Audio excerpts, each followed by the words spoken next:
So LEGO just released its first ever Dungeons & Dragons set, and with it comes a lot of cool stuff, like a lot of classic monsters, an adventure that comes with it, and a price tag of, oh my god.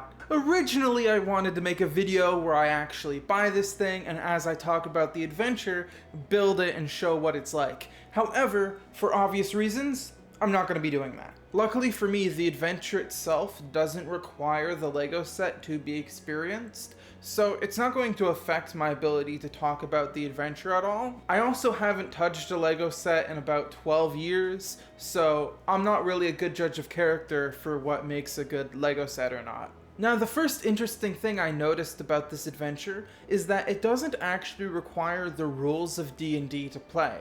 It totally explains how you can run the whole adventure without using any of the D&D rules and just doing a standard roleplay back and forth style thing. I could understand why they would want to do that, because LEGO is meant for kids, and kids won't necessarily be able to learn the rules of D&D on their own. So it's a good way to get them a way to experience the adventure without having to commit to understanding all the rules of Dungeons & Dragons. Is what I would say if the age rating on this wasn't 18 plus. Now, 18 plus for LEGO doesn't mean there's a hidden slave Leia in the dungeon. No, 18 plus for LEGO is more of the difficulty of the build. 18 plus means, well, there's 3,000 pieces to the thing. You probably need a somewhat developed prefrontal cortex in order to complete the thing. This is much more of a collector's item for Dungeons & Dragons enthusiasts. This isn't just a thing that you build and then throw into a giant bucket. This is something you build and then put as a display piece in your room.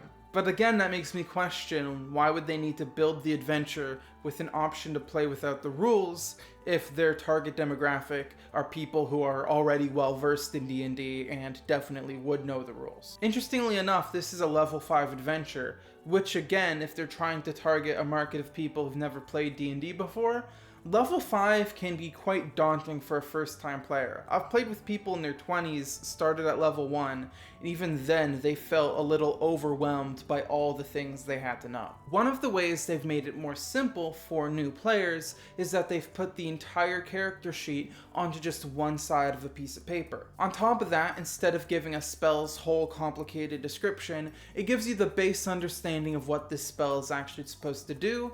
And on top of that, for every attack roll, it puts down that it's a 1d20 plus the modifier. Obviously, for people who've played in a session or two, they know that it's a 1d20 you have to roll. However, for brand new people, it makes it a lot easier to understand because, well, you see it right there. There is one strong complaint I have about this that doesn't really affect me, but it again makes me question who this is actually for. This PDF does not tell you the monster stats. It does not tell you what your class abilities do. It doesn't tell you exactly what your spells do. No, if you want to figure that out, it tells you. You have to go buy the Player's Handbook, the Monster Manual, and the Dungeon Master's Guide. I understand not wanting to include that information in the box. I mean, LEGO already has to use a lot of paper for their instruction manuals, so I get that. However, imagine being someone who's interested in D&D, seeing that there's a whole adventure thing tied to this one LEGO adventure set, so they go and they buy it, and then they take it home, only to find out they need to spend another couple $100 on the rules to the game. The worst part is, the majority of the information is already available in the basic rules. So giving players just a little bit more access to a couple extra monsters or a couple extra magic items wouldn't be that hard, or simply telling them that all that information is in the basic rules. But no, they don't do that. Instead, they tell you to buy the Player's Handbook, the Monster Manual, and the Dungeon Master's Guide, which I imagine is a grab to get new people to spend more money on the books. Like, I know, considering the price tag, that this is mostly going to be bought by collectors.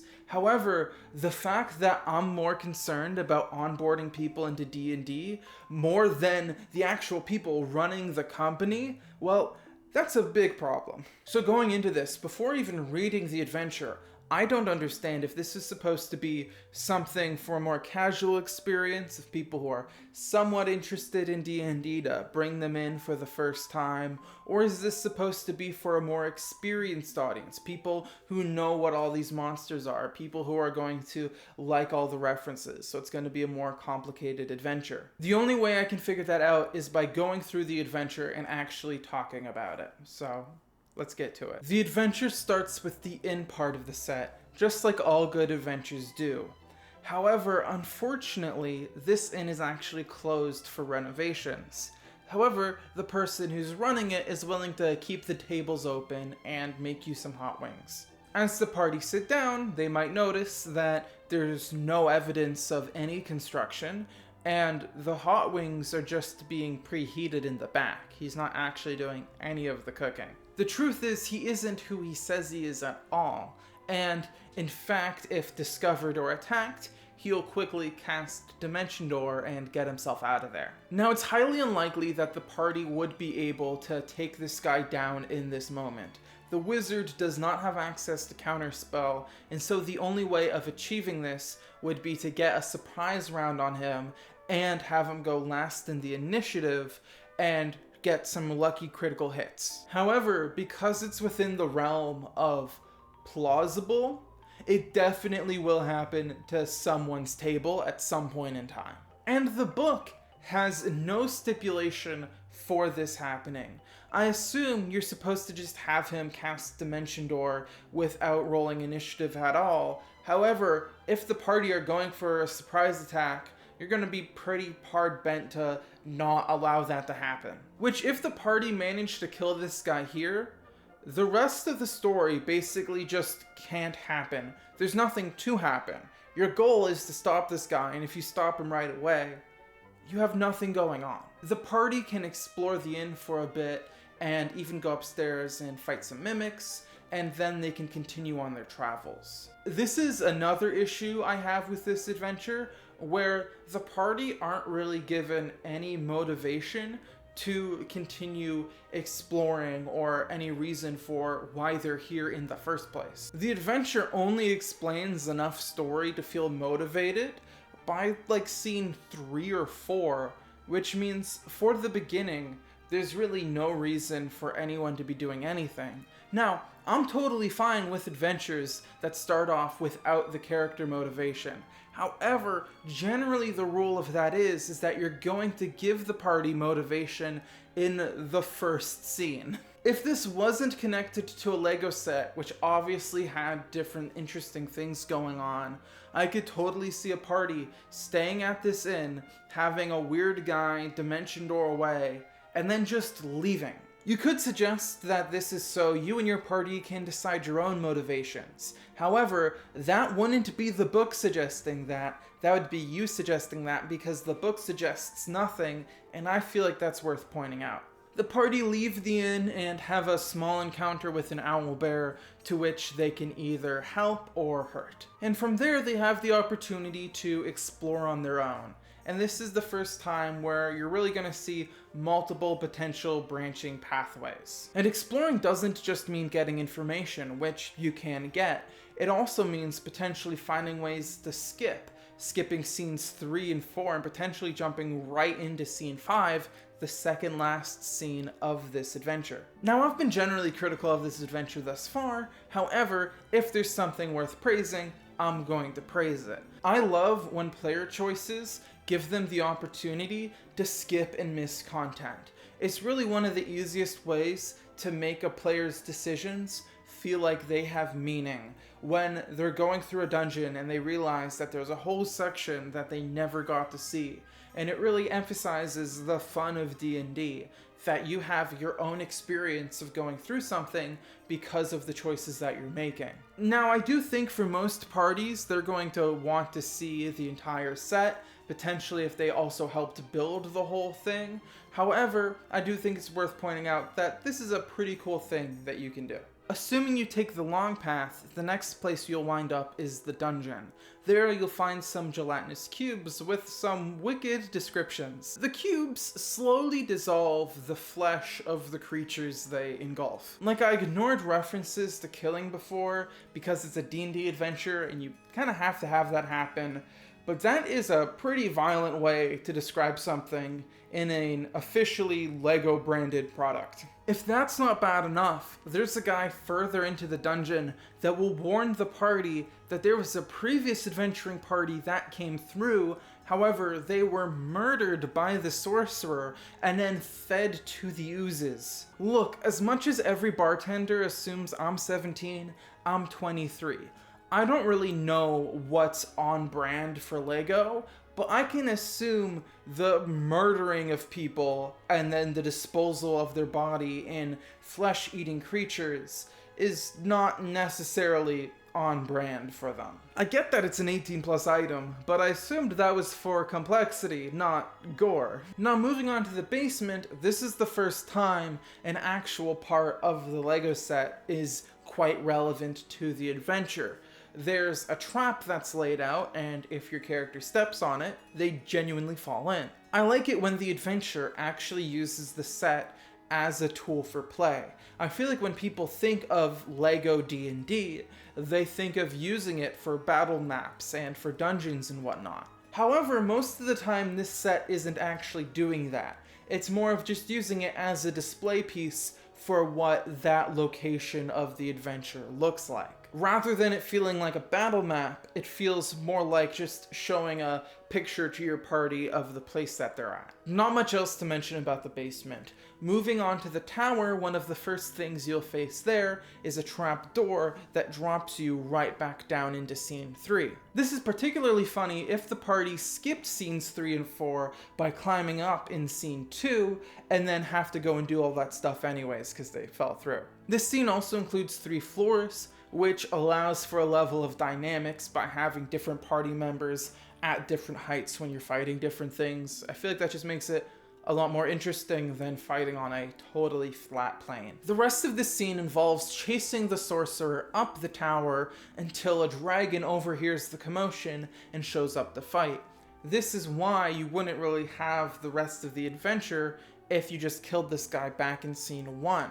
The only person who you actually need to save is already saved back a couple scenes ago. And at this point, there would be no commotion to cause the dragon to show up. Now, a party of level 5 heroes could face a young white dragon, or a couple of dragon wormlings. However, they could not face an adult red dragon. However, that is exactly what they're expected to fight. Now, there is a way to deal with this monster peacefully. However, a new party are probably just going to assume that since this is the big boss that showed up, they have to fight it. However, if you try to fight this thing, you will most definitely lose, and not only that, probably lose in the first turn. Ignoring the probabilities of succeeding a save, one fire breath has a 99% chance of wiping out the entire party down to 0 hit points, and it has a 68% chance of taking everyone to instant death other than the fighter. A new party are probably not going to understand they're not supposed to fight this thing, and you're giving a new DM a very difficult situation to put themselves in. I can see a lot of ways this adventure ending in a TPK. It's a total bummer way to end the adventure. Most conflicts up to this point had a peaceful and hostile option, but now you literally have no way of fighting this thing and surviving, especially considering everything you fought up to this point. There's a pretty good chance that to this point you have faced 2 mimics, 3 giant spiders, 3 black pudding, a gelatinous cube, a trap, a displacer beast, 3 skeletons, another trap, a giant wolf spider, and potentially a CR5 sorcerer, all without a long rest. You do not stand a chance. There's no point in suggesting that the dragon could be close to losing the battle. It cannot lose. Your only choice is effectively surrender, which to new players is going to feel like losing and going to feel like the bad option. Assuming you do decide to surrender and the dragon leaves and the party lives, the conclusion is very, very weak. There's only one outcome it gives you, although there are plenty of other potential outcomes that could have happened with the party still surviving. And on top of that, it's just one really quick paragraph that feels like it has no oomph to it in any capacity. The adventure literally just ends. It kind of feels like the person was writing the adventure and then found out that it needed to be printed that day and then just quickly wrote up the conclusion. Overall, this adventure feels like it doesn't know what it wants to be and it doesn't know who it wants to be for. It's not complex enough to be interesting to experienced D&D fans who are buying this as a collector's item, but it's also way out of the price point for people who are just interested in D&D, and on top of that, the game doesn't give you enough resources for new players. The tone is very light and silly, implying it's meant to be for kids, but at the same time, there's murder and disposing of the bodies and acid monsters. Especially as it allows you to play without D&D's rules, that implies it's meant to be more of a family experience where you gather people who have never played a role-playing game before and you just play it like it's a board game night. Look, I know that no one is going to buy this Lego set just to play this adventure, but when I review something, I try to think about it from the perspective of whoever the target market for this is. If I was reviewing a kids movie, well, I'm not going to judge it from my perspective. I'm going to judge it on whether or not it's good for kids. However, for this, I don't even know who the target market are supposed to be. Experienced players will be disappointed by the fact that the Lego set doesn't really work as a battle map. Brand new players will be disappointed by the fact that they've spent $400 on this thing and need to spend even more money just to play the game. Experienced players will be disappointed by the lack of interactivity with the Lego set and the adventure, whereas brand new players will be turned off by the price tag, especially considering that they'll be expected to buy a $400 Lego set and then 3 more books on top of that. So what are my final conclusions? Well, if you were intending to buy the Lego set anyways as a display piece, and you want to bring some friends along to help build it and then do a little fun D&D adventure with it, then it's fine. It works for what it is. However, if you're interested in running a Lego D&D adventure, you're better off just buying a bucket and building your own. I think this would be better if each of the scenes were its own set. You have the inn set, which tells its own little story, the meadow set, which comes with the owl bear, the dungeon set with the gelatinous cube, and once you put all of these sets together, you could have the full thing if that's what you wanted. With the price point being so high, and the item being so big, even though this is something that I wanted to get, I simply cannot justify getting it. Also, the D&D Beyond add-on stuff suck. The dice are bad because it doesn't have any numbers on it until after you roll, so it feels like the roll is being decided after it's already landed on a face. And on top of that, for some reason, the backgrounds are really, really low quality, like it wasn't exported at the right format, so it looks all compressed and whatnot, and just bad. Thank you so much for watching. If you like this video and you want to see more like it, click that subscribe button to stay updated on future releases. Thank you again, and this is the end of the video.